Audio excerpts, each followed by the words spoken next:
New year, new season of Cobra Kai.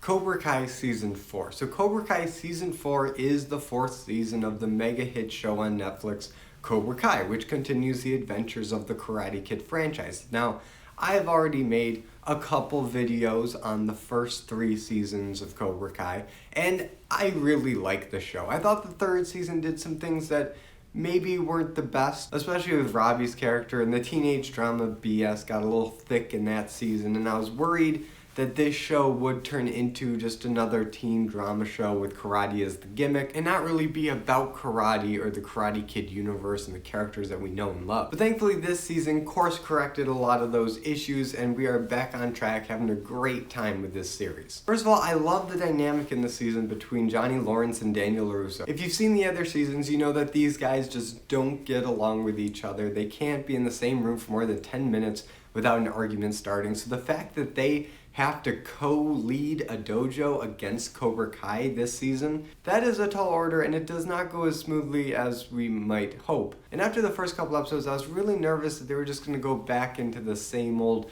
Daniel-Johnny rivalry as if they've learned nothing over the past 3 seasons and how to get along. But even though they do have their spats and their squabbles and they really can't get along, they aren't starting from square one either. You can definitely tell that their relationship has progressed even in the start of this season. You see them having dinner together and it's nice and it's cordial, and they really don't get into any fistfights until later in the season when some of the smaller conflicts really come to a head. And let's talk about those conflicts. So obviously Eagle Fang Karate is basically just Cobra Kai with a new name, and it's still teaching aggression and strike first, strike hard, no mercy. And of course Daniel has some real issues with that style of teaching, but by combining those dojos, some of the students will lean more to the Eagle Fang style and some will lean more to the Miyagi-Do style. And it was cool to see that Miguel, who's an Eagle Fang student, gravitated more to Daniel, and Sam, who's a Miyagi-Do student,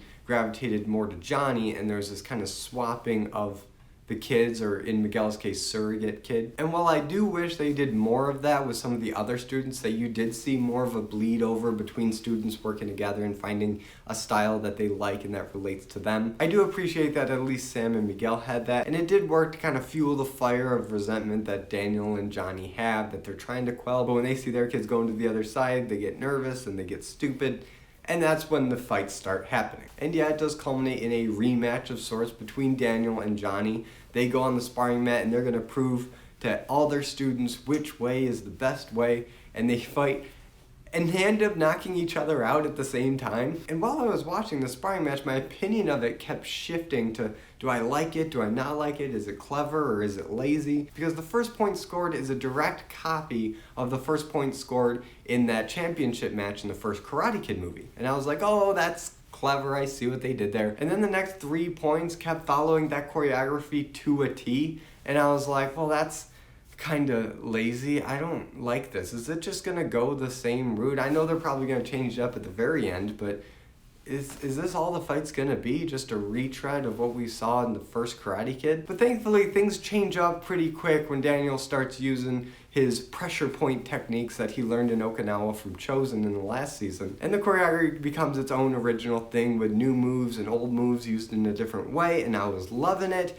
And then they end up kicking each other in the face and knocking each other out at the same time, which was funny and it did make me laugh, but it seems kind of a cop-out. I would have liked to see somebody actually win and then them have to deal with the consequences of that. But they wanted to keep it as though they're both equal, but they're 2 sides of the same coin. And I get that, and it was funny. It did make me laugh, so I give it a pass. But I don't know, I just would have loved to see someone actually win. But probably my favorite aspect of the journey of Daniel and Johnny in the season is right in the middle of the season when Daniel and Johnny are teaching each other the other style of karate. And it's really entertaining and really cool to see because yeah, they start off kind of like, oh, I don't know, I don't want to try this style. They don't really have their whole heart into it. They're not committed. They're just kind of doing it because they said they'd do it. But then shortly after, they really start getting into it. They start engaging and they start actually learning the other style. And you can see them progress. You see Daniel getting more aggressive and assertive and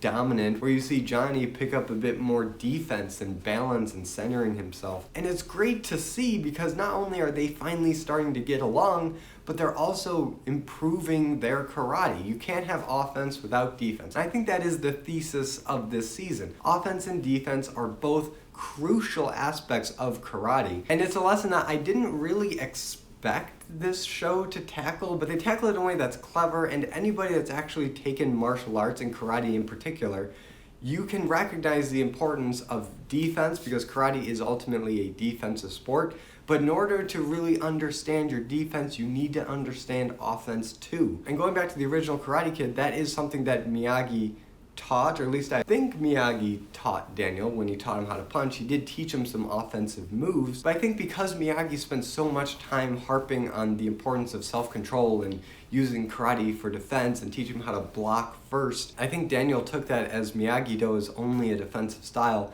and offensive techniques or any kind of aggression is bad. Which if you've been in a sparring match, either just in your dojo or in a tournament, you know that the person who attacks first 9 times out of 10 wins. So yeah, there is a place for striking first, as long as you're not taking that and going out in the street to beat people up. And that's really what's so great about Cobra Kai as an extension of the old Karate Kid franchise, is that those old movies, while cheesy and corny in their own way, still taught decent karate and philosophical lessons that accompany karate, so that if a person wanted to get into karate, they would kind of know what to expect, that it's defensive and it's about self-control and bettering yourself. And this series continues those themes while bringing up new conversations still about karate and the philosophy of karate, like the dangers of kids that are bullied becoming bullies themselves, and what role does aggression play in karate? Do you need both? Do you need offense and defense? And I love that this show does that because karate is such a fascinating martial art with a lot of history behind it and a lot of philosophy behind it.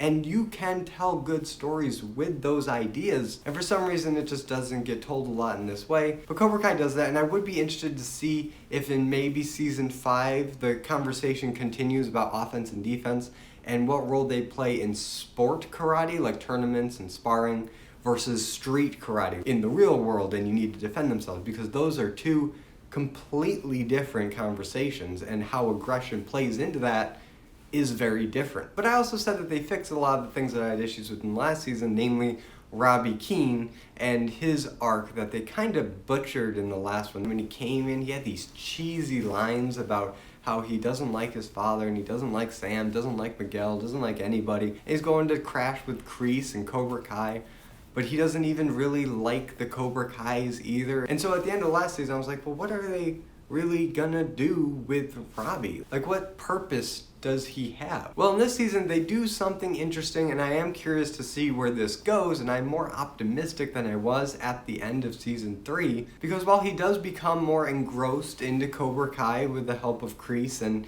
Terry Silver, who I'll talk about in a bit, he brings an interesting dynamic because he doesn't like Kreese and he doesn't like Terry, he doesn't like anybody, but he's doing it not to get back at his dad like has been his whole motivation before, because this new kid Kenny, he's getting bullied, and he's the younger brother of the big guy that was in juvie, I can't remember his name, but Robbie beat him and he got his respect, and so he wants to do right by Kenny, and so he's teaching him Cobra Kai, how to defend himself, how to strike first, how to become stronger and not a weakling. But then something interesting happens where he starts to see Kenny become the bully that he despised, just like Hawk in the beginning of the show when he first got that taste of Cobra Kai power and he just became the biggest bully there is. He's starting to see that with Kenny, so he starts changing the way Cobra Kai classes are taught, and he starts teaching Miyagi-Do, and he says that it's just because of the tournament, and if you understand your enemy's attacks, or blocks in this case, you will be a more well-rounded fighter and you will beat them. Which for a tournament is solid advice. I can't fault Robbie on that. He makes a good argument and Robbie knows both sides so he can teach it. And again, if you've been to a tournament, you know that the best way to win is to understand what your opponent's going to throw at you and anticipate it and counter it, and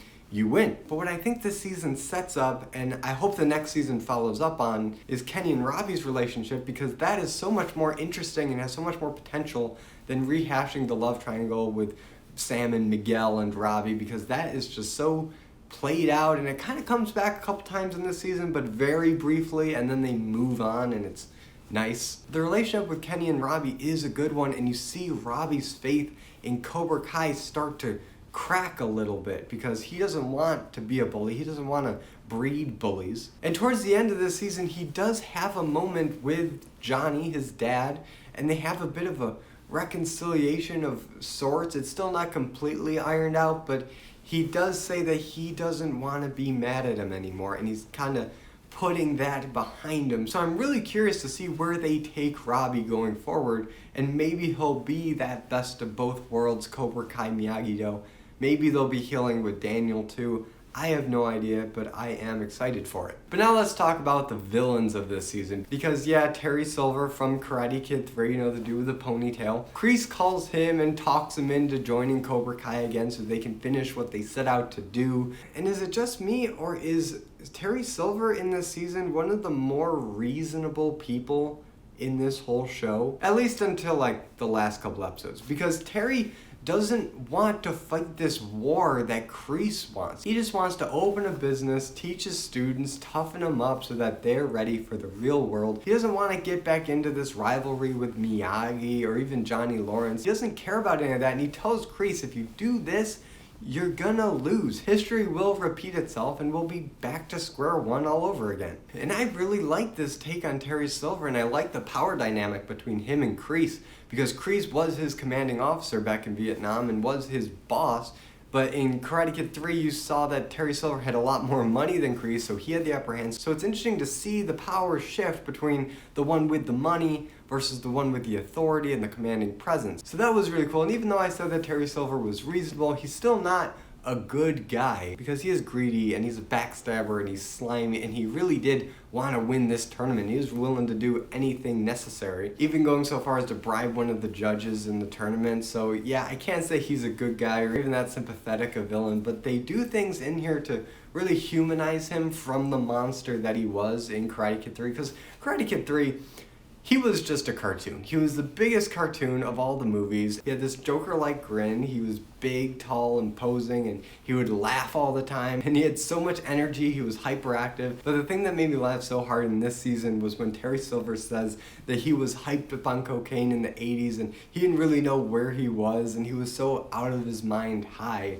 That really explains why he was so over the top in Karate Kid 3, and seeing him now, he's a lot more mellow, he's cleaned himself up, where you might be like, well, that's not really how Terry Silver would act. Really, the Karate Kid 3 Terry Silver isn't how Terry Silver would act, because he was coked out of his mind. And that kind of retconning I just love, because it actually makes Karate Kid 3 better, and it kind of makes me want to watch it again, just with the knowledge that this isn't normal Terry Silver, this is cocaine-infused Terry Silver, and it's just great. It's great character development, and it's a great direction to move this character in going forward, because it makes him a lot more slimy, a lot more unpredictable when he's not, giggling and cackling all the time. But now we come to the tournament, the thing that was built up all last season that we never really saw come to fruition, but we see it this time, and it doesn't disappoint. And it's epic, and it's nostalgic, and they bring in Carrie Underwood for some reason. Yeah, she comes in kind of out of nowhere and sings The Moment of Truth. It's the moment of truth, you're giving it all.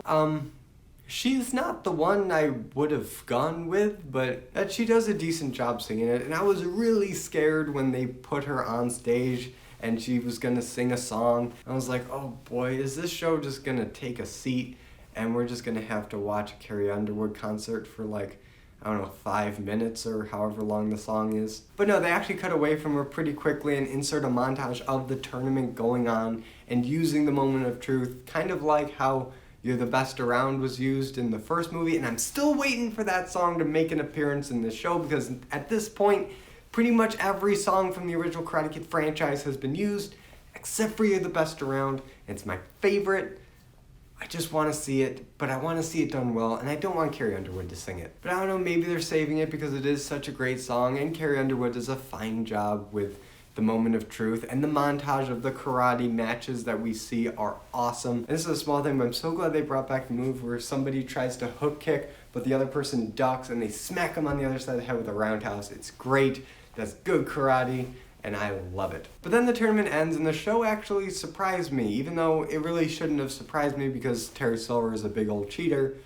But Cobra Kai wins, which means that Miyagi-Do and Eagle Fang both have to stop teaching karate. What the heck? But they keep it vague and nobody really talks about the ramifications of this loss. So are they actually gonna close up shop, or are they just gonna continue doing their dojos and just say, screw Cobra Kai, we're just gonna do it again anyway? Or are they gonna close up shop and open up a new dojo, maybe Miyagi Fang Karate, or some kind of hybrid karate school that is technically a different dojo, so it's not Miyagi-Do or Eagle Fang?